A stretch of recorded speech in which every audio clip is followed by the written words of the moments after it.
Hello, welcome to Dino Dragon Games. I'm your host, Dino Dragon. Today, we making a raptor, my actual dinosaur of the world. I am called Dino Dragon Games.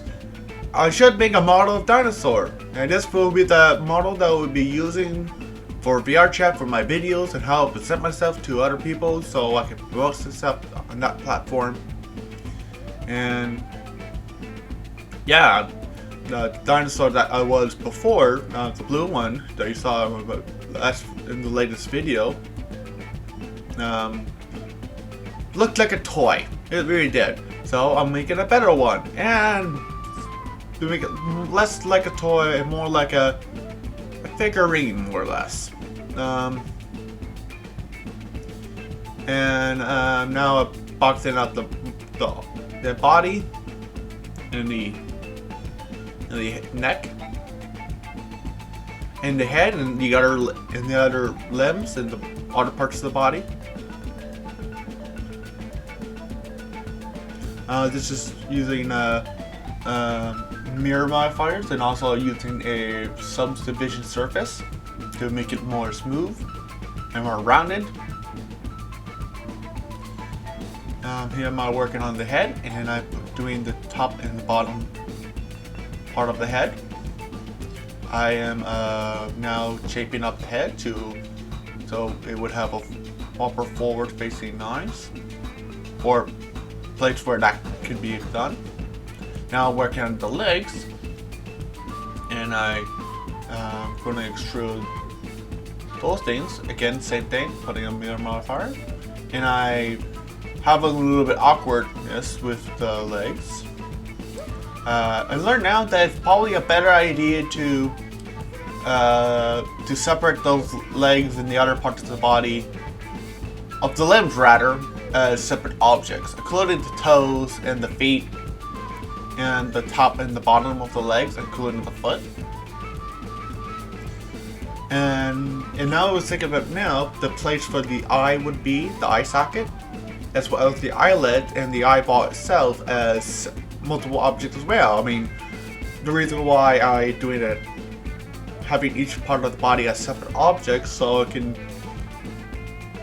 so it'll be quicker and more easier to model up a blockout model prepared for sculpting than not. So that would be something I will be doing next time. So I will have a video on that. So to explain it more. But here am I preparing the hands.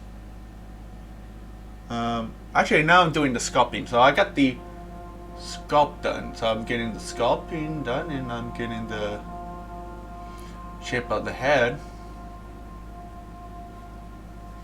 More smoothing out the seam so things there, and also did that with the remesh. So now things are fully connected and they're not bulging up in any way. Here am I using the reference image I got from Google, or rather Bing. This is a search engine. I got a reference image, and I'm using the grab tool and the snip coat tool to shape out the mouth and the head so it can fit well. And here am I just quickly pull out the shape of the neck. So now a much more beefier neck than the dinosaur I was working on, and also the avatar I was now. Here am I doing the tail. And as I'm sculpting, I just kind of go back and forth between the different parts of the body, going back from the tail and stuff and the head. So I'm doing the feet next, so I'm pulling out the toes.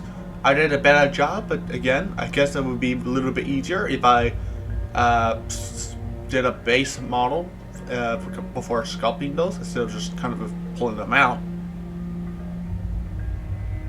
Am I doing the arms and the hands? The hands looks like spiked right now, but at the end, I actually have a image that you get to see of the final scope before retopologizing, because that will be part 2. That will do the retopologizing. more detail on the mouth. Now I'm actually putting up the even more detail, and now I'm putting the eye sockets.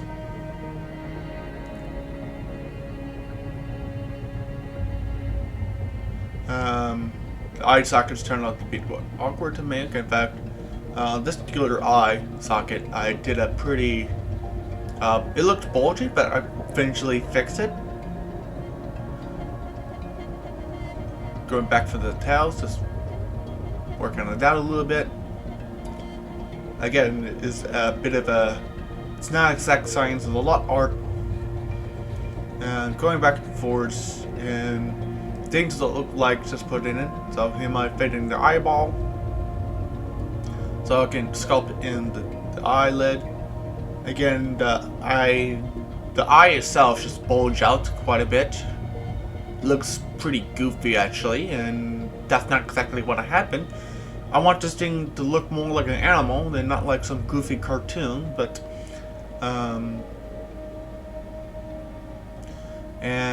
but I will fix that at the end. So you don't see me fix the eye, but I will fix it. And here am I sculpting up the scales using an alpha brushes to sculpt out the details of the scales, being more meticulous of where I place the scales and how I place them.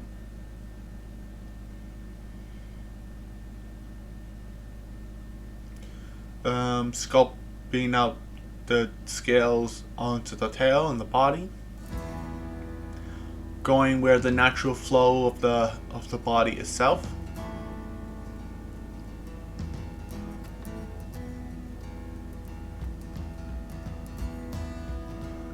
Doing a little bit more detail on the leg pits, as well as the legs in general, and just kind of going back and forwards once again.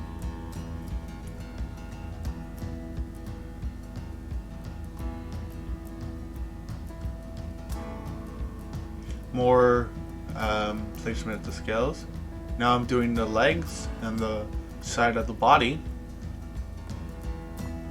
In a little bit, I'm going to use a different brush,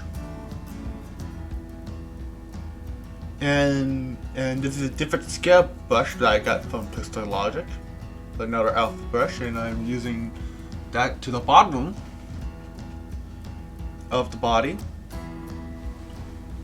And also going to replace more of the scale patterns from the other places and use that, and just do a mixture between this particular scale and the other scales to make a more coherent and more interesting thing. If you just use one brush, then you should use more than one different alpha brush to make all the details. So going back and forth between two different brushes and different parts of the body. I was thinking, where would this be more likely to be? Doing the details on the arms.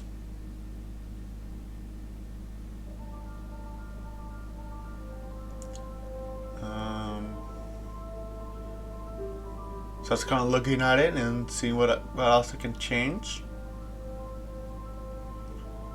Placing more scales on the legs. Stretching out the brush. Again, I'm going a little bit more finer and smaller scales as I get down to the bottom of the part of the legs.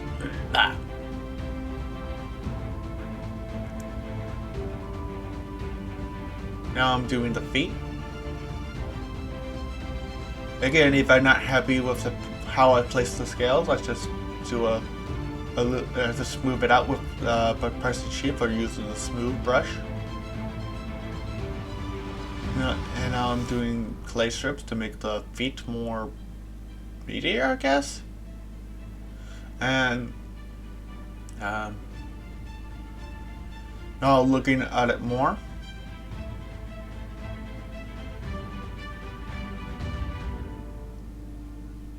And now I'm just looking at it, changing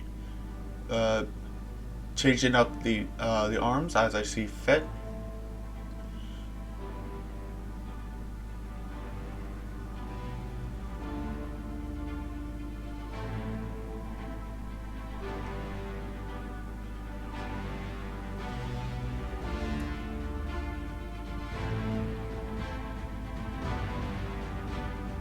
Alright, so looking around, see what else I can change, and I realized I can add a little bit more detail to the toes, so I'm making out the claws thing. Sculpting out where the toes, the ends of the claws, where that should be.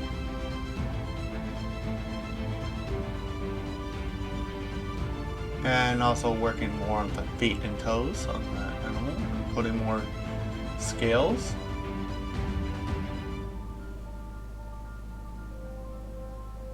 Alright.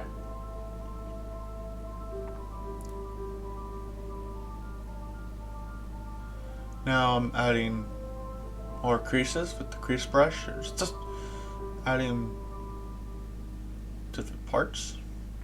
Again, this is not the most realistic thing, but it's a lot better than what I had before. And here's the final thing after I did a lot more changes. And this is the final sculpt I did. Looks a lot better. And hope you have a good time. Next time when I sculpt out the body, I will separate out the body again for sculpting and making sure everything that I changed up the eye so it's less bulgy, and you know, go around and fix up the scale pattern so I get a good scale pattern now, and the feet and things is fine, and the hands is less pointy, and that's the end of the video. So hope you enjoyed everything.